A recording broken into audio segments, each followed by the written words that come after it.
We're back. We want to, for those who are just tuning in, this is the Manifest Wellness Show. Our number is 313-340-9507. We were talking about mental health or Women's Veterans Month, and we want to talk about self-care, but we've been so engrossed with the future right now. We got Sister, I'm going to let them, that's her name, Sister Sandra C. Smith Johnson. That's the name. That's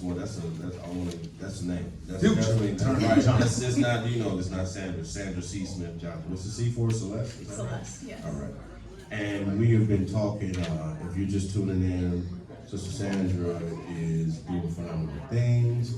Graduate this year, class of 2024, accepted into every college that you want to get into, but she's going to Harvard, and that's a full ride too, right?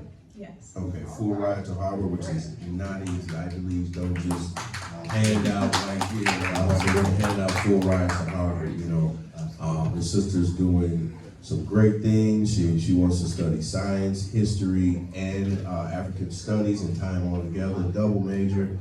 But before we broke, we were talking about her experience when applying for college, and that she was worried that it wouldn't be enough money for her because they're trying to abolish affirmative action.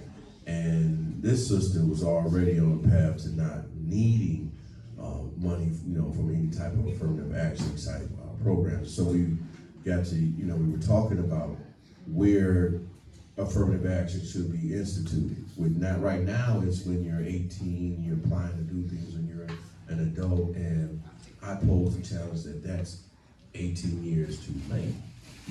Affirmative action, or 13 years too late. Affirmative action should start when these young folks of any color are 5 years old, so that they are exposed to the resources and opportunities before they turn 18, so they're already equipped to be qualified and applied and can go through with the confidence through any of these academic institutions or places of vocation or what have you, so that they can really contribute to society, support themselves and their future generations.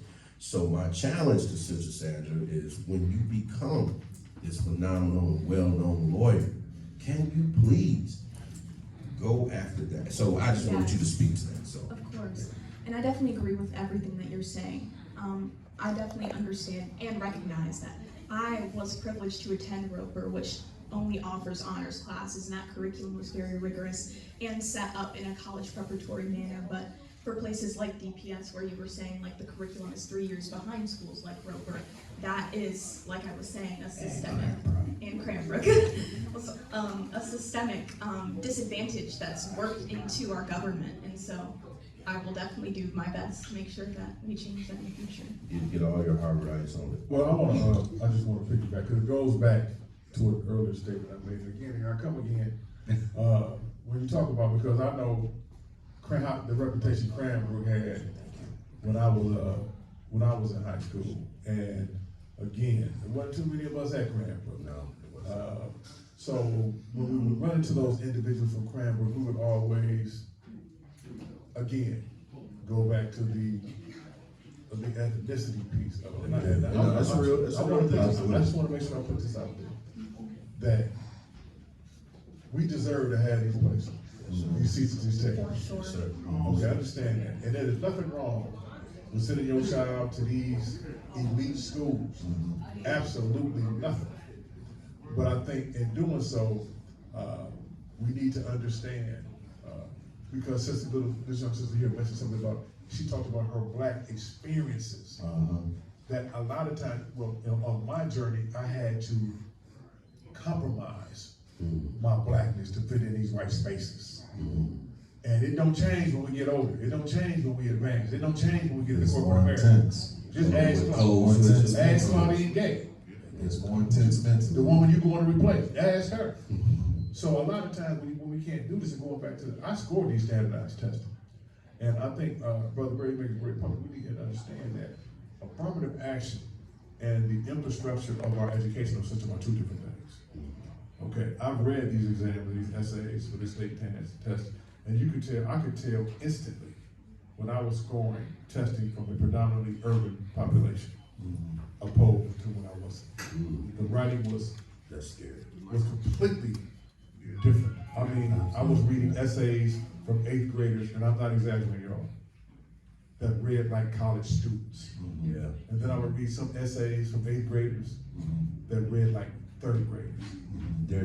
Just don't stop, please, but just to further put something on your point, that was an issue at Wayne State within the last 3 or 4 years, and a lot of the black students who were at Wayne State could not write at college level. Absolutely. And if you remember, I've studied this for a long, because I was so close to it. And I remember, I forgot the graduating class here out of the city had went on to, I believe, Michigan State.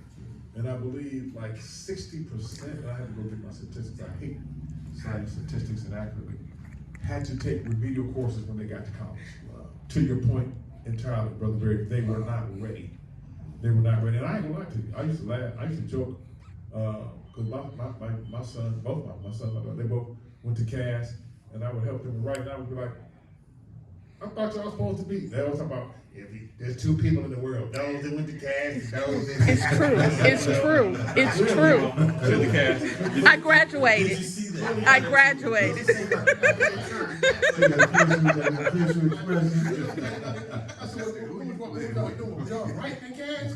Yes. Yes. So Sandra, I have a question for you as it relates to your peers. How important is politics and right to vote? Because even at your age, because that's the area that you're going in, that politics is very pivotal in your age. Have you had conversations? Yeah, and they disenfranchise, and they may make statements, well, voting don't matter. Yes. Have you engaged in conversations like that, and what have you done to try to influence them? Because you are an influencer. Thank you. I would definitely say that the people that I surround myself with tend to be more political just because that's who I am. So I surround myself with a community that thinks like me. But yes, to your point, I definitely think that being politically involved, getting out to vote is very important because that is how we make systemic changes. We can't expect anything to be changed systemically if we don't influence the system itself. Yes, So, absolutely. for sure. Here I come again. Here I come again. Here I come again. Knowing That's like your big uncle. You know, your big uncle love you. You don't want to challenge because he see your future. He's preparing you. Absolutely. Because here's the thing. Black women have always carried the change of the black community on their backs for decades. When it comes about voting and civil rights action, it don't move. The needle doesn't move without black women. Without the sisters. If you ever think about it, when we even get into these get out the vote campaigns and things of that nature, Sisters, it is always our black women who got boots on the ground doing this work. So, and you said yourself again, and I need y'all to pick up on these subtle things that your sister is saying. She surrounds herself with people, political people that think like her. And I'm not saying that our young black men don't do this, but what I'm saying is this, that black men have never been a target as far as being a factor in influencing any political election. Even in this last one, if black men would vote the way black women vote, we would be probably one of the greatest lobbyist groups right up there next to the NRA. That's facts. That's facts. Black men are never That's facts. taken into consideration when it comes to the to voting period. It is always our black women. Just food for thought. So when you run into somebody, because you're gonna get hollered out a lot when you get to Harvard. You understand what I'm saying? You make sure. I didn't know that. That's pretty doggone scary. Yes, facts. indeed. Yes, indeed. Absolutely. Do she said she loved history. Do your history. Wow, you just kind of blew me away with that. I was like, wait, no, he don't. Like, really? But then I started thinking about it. Q was always educating Alpha doing. No, I know about that one. I know about that one.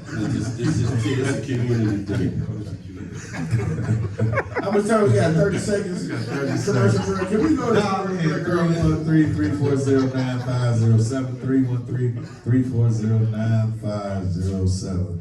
We would like to hear your voice and your contribution on this morning. Dialing 313-340-9507 on the eve of Memorial Weekend. Oh, yeah, you still have time. I was really trying to bring that break. You kind of stumped me right there. Talking about the bro. So we talk about Greece. So you're involved in hockey teams all through high school, right? Yes. Okay. Did they got you in college too? Meaning that's where you inspired them. I see your mom got a pink and green. You look to the left. She was like, I don't. Oh, that's true. See, since I was in middle school, she'd always know to the day how much time I had left before I could pledge. let's talk about that on the other side of the break. It's for y'all.